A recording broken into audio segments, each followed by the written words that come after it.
opportunity to listen to her first-person tales of quilting, stories that reach far back into my maternal lineage. Grandma's quilts laid the foundation for future quilters, too, who now use some of the same patterns and skills my grandmother displayed. Quilting has become one of the most popular international hobbies of our time. Modern quilters have established quilt making as an art form, and their work is showcased in museums, quilting shows, and quilting guilds across the country.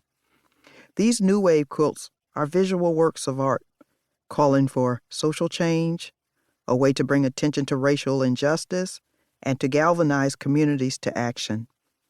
They are not designed to be placed at the foot of a bed or snuggled under on wintry nights. Instead, they have evolved into magnificent pieces of fabric, aptly referred to as fiber or textile art.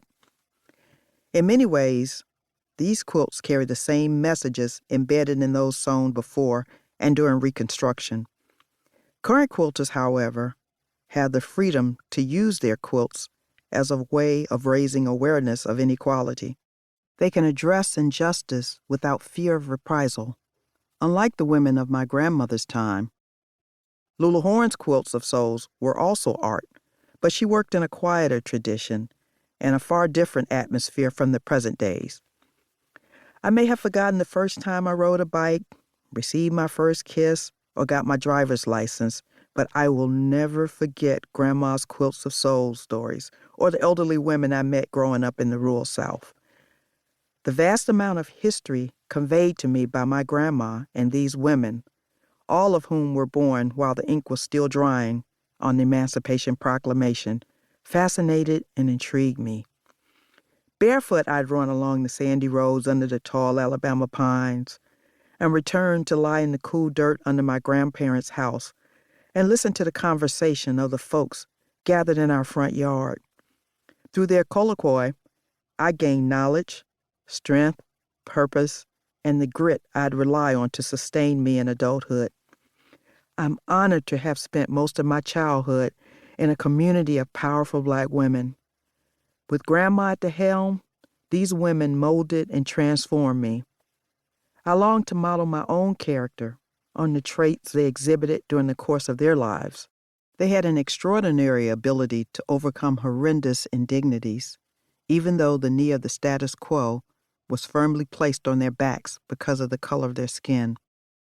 This memoir is my tribute to them, a recounting of their stories that I hope will give them their well-deserved recognition. In their unsung lives, these women suffered sexism, racism, colorism, and other isms still to be identified. Many endured unfathomable abuses, yet they persevered and overcame. Butter churners, laundresses, teachers, farmers, healers, and storytellers. Their fascinating lives have largely gone unnoticed because no one has told their stories until now.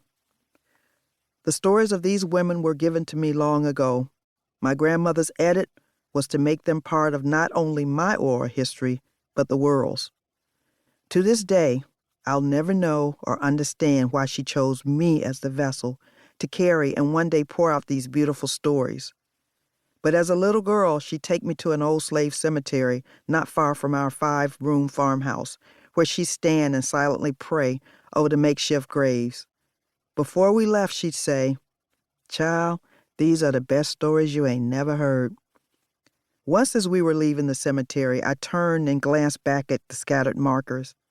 As I did, Grandma stopped me in my tracks and said, "Don't you never look back at them, only forward, and forever think about what you've seen here today." Her words were true. Those poor souls helped empower me to fulfill a promise I made to myself long ago, never to allow my grandmother's stories to be forgotten or remain untold. Over the years, the tradition of passing down oral history has eroded. But knowing the stories behind my grandmother's quilts, I'm more convinced than ever that each one, or any other artifact passed down through the generations, has meaning for us all. Our experiences transcend race and color because as humans, we are all exposed to the same types of emotional pain and hurt. More often than not, we respond in the same manner.